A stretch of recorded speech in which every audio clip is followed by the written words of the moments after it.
හින්දු බැතිමතුන් ස්වකීය සංස්කෘතික උරුමයන් සැමරීම ශ්‍රී ලාංකික සමාජය විවිධ ජාතීන්ගෙන් සැදුම් ලත් එකක් බව පෙන්නුම් කිරීමට මනා සාධකයක් බව ජනාධිපති මහින්ද රාජපක්ෂ මැතිතුමා පවසයි.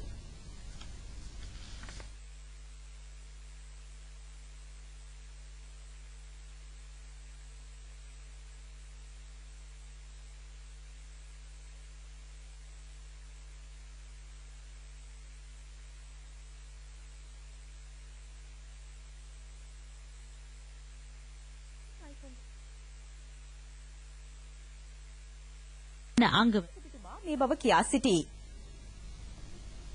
තයිපොංගල් උත්සවය සමස්ත ලෝකයටම ජීවය සපයන සූර්යා මුල් කොටගත් අභිමානනීය එකක් පමණක් නොව කය විහිසා වැඩ කරන ජනතාව නෙලා ගන්නා අස්වැන්න සංකේතවත් කරන්නක්ද වෙයි.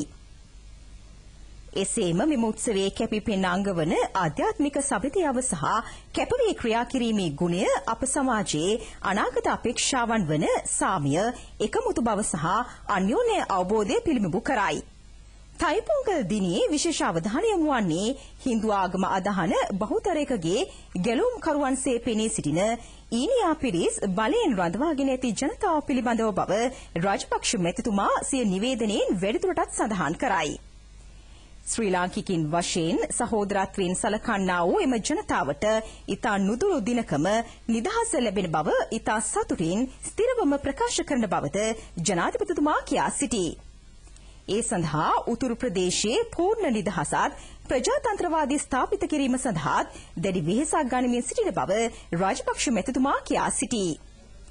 ශ්‍රී ලාංකික හින්දු බැතිමතුන්ට ප්‍රීතිමත් තයිපොංගල් දිනයක් ප්‍රාර්ථනා කරමින් සමස්ත ශ්‍රී ලාංකික ජනතාවටම සාමය, සෞභාග්‍ය හා අන්‍යෝන්‍ය විශ්වාසය උදා වේවායි ජනාධිපතිතුමා ප්‍රාර්ථනා කරයි.